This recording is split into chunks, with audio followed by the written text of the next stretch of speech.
What is up, YouTube? This is T1 coming at you in a video. Today I'm talking about Jaws. There's jack shit in theaters right now, even though it's the summer movie season. This should be the time where all the big movies are coming out, but it seems kind of slow right now.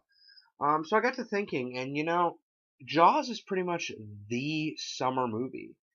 You could make the argument that title belongs to maybe Star Wars or hell, even the Avengers, but Jaws was the first big summer blockbuster. And that's a huge deal now. Every year there's tons of summer blockbusters. It's basically the biggest season for movies. And I think Jaws still stands among the best. I think one of the biggest positives I can say is the simple story. It's just about a small island town terrorized by a shark, and the three men, Captain Quint, an old sea captain, Sheriff Martin Brody, and marine biologist Matt Hooper basically just go out and hunt a shark. It sounds really simple, but what made it good is the human element, the great characters. For instance, Roy Schneider is really good as Sheriff Brody. You get a sense that he really cares about the people in this town, and he just wants to make sure they're safe. And that's, really likable, and that's a noble goal and one that you want to see him accomplish. And Richard Dreyfuss, who I'm not a fan of usually, is actually really likable as Hooper as well. He's clearly out of his depth, which leads to some great comedy, even though he's very knowledgeable about sharks. He seems very bookish, and what could have easily been a cliche nerdy character is turned into something more and something that the audience gravitates toward because his performance is very good. But even though their performances are all well and good, this is Robert Shaw's movie.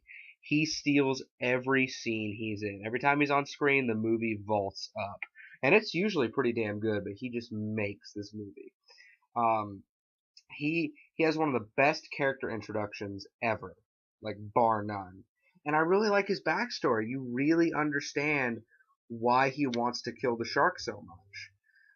And that's hard to do because I mean killing an animal is almost never a noble goal, but here you understand his reasons. And Steven Spielberg's direction, also, he's one of the greatest directors of all time, if not the greatest, and it elevates this film considerably. It looks good visually, and the tension builds flawlessly in the first half. Really, it's amazing. And even though this film doesn't necessarily have a very high body count, you feel every kill the shark makes, and some of them are actually quite horrific.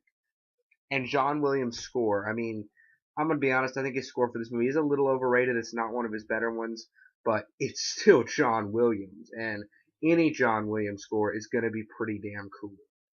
That being said, Jaws is just a fantastic film, and this is the definitive summer movie in my opinion. There's been a sea of imitators over the years, but what made this film great is the human element, and I think a lot of summer blockbusters don't understand that now. So yeah, Jaws is a fantastic movie. I'm going to give it a 10 out of 10. This is T1 signing out.